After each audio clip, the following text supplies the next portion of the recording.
ऋषि सुनक के ब्रिटेन के पीएम बनने के साथ ही भारत और ब्रिटेन के बीच व्यापार की अपार संभावनाएं खुल गई हैं।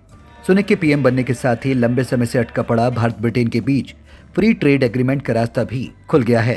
प्रधानमंत्री मोदी ने सुनक से फोन पर बात कर सुनक को प्रधानमंत्री बनने की बधाई दी और दोनों देशों के बीच फ्री ट्रेड एग्रीमेंट को लेकर चर्चा भी हुई, जिसकी जानकारी प्रधानमंत्री मोदी ने ट्वीट करके दी है।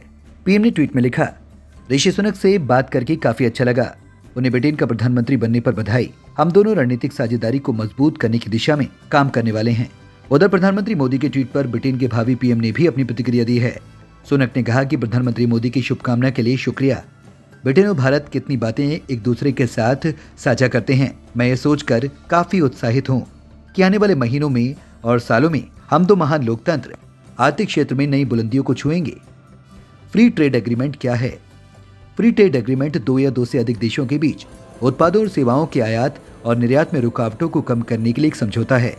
इसमें ऐसे टैरिफ, कोटा, सब्सिडी या प्रतिबंध को कम किया जाएगा जो सीमाओं के पार वस्तुओं और सेवाओं के आदान प्रदान को सीमित कर सकता है। मुक्त व्यापार समझौता दोनों देशों के बीच मुक्त व्यापार की अनुमति दे सकता है। समझौते में सामान, सेवाएं, निवेश, बौद्धिक संपदा, प्रतिस्पर्धा, सरकारी खरीद और अन्य क्षेत्र शामिल हो सकते हैं। एफटीएफ दोनों देशों के लिए महत्वपूर्ण है क्योंकि यह समग्र व्यापार और निवेश को बढ़ावा देगा। एफटीएफ गैर टैरिफ बाधाओं को कम करने, विशेष रूप से तकनीकी बाधाओं और निवेशक को सिक्योरिटी देता है। दरअसल दोनों देशों के बीच फ्री ट्रेड एग्रीमेंट पर चर्चा उस वक्त से चल रही थी जब बोरिस जॉनसन ब्रिटेन के प्रधानमंत्री बने थे। तब से एग्रीमेंट लटका पड़ा था। बोरिस के बाद ब्रिटेन की राजनीति में बड़ा उथल पुथल हुआ। पहले बोरिस का इस्तीफा हुआ, उसके बाद लिज ट्रस को अपनी कुर्सी गंवानी पड़ी। लेकिन अब भारत और ब्रिटेन के रिश्तों में मजबूती लाने की पूरी जिम्मेदारी ऋषि सुनक पर होगी।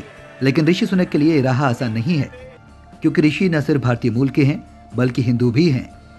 ऐसे में अगर वो भारत के साथ कोई डील करते हैं तो उस पर हर किसी की नजर होगी क्योंकि ऋषि ब्रिटेन के पहले अश्वेत प्रधानमंत्री हैं।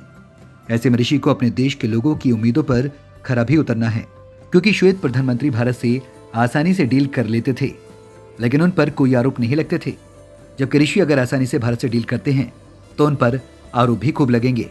जानकर बताते हैं कि मलेशिया में ठीक ऐसा ही हुआ था। जब नजीब अब्दुल रजाक जैसे स्थानीय मलय शख्स प्रधानमंत्री थे तब भारत के संबंध बेहतर थे और भारतीय मूल के महातिर मोहम्मद के साथ संबंध जटिल रहे। यही वजह है कि व्हाइट पीएम से डील करना भारत के लिए ज्यादा आसान था।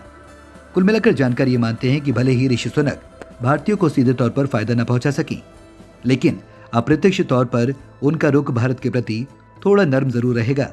ऐसे में कयास ये भी लगाए जा रहे हैं कि बड़ी संख्या में ब्रिटेन में पढ़ाई और काम करने के लिए जाने वाले भारतीयों के लिए ऋषि प्रधानमंत्री रहते हुए वीजा नियमों में बदलाव करते हुए इसे सरल भी कर सकते हैं।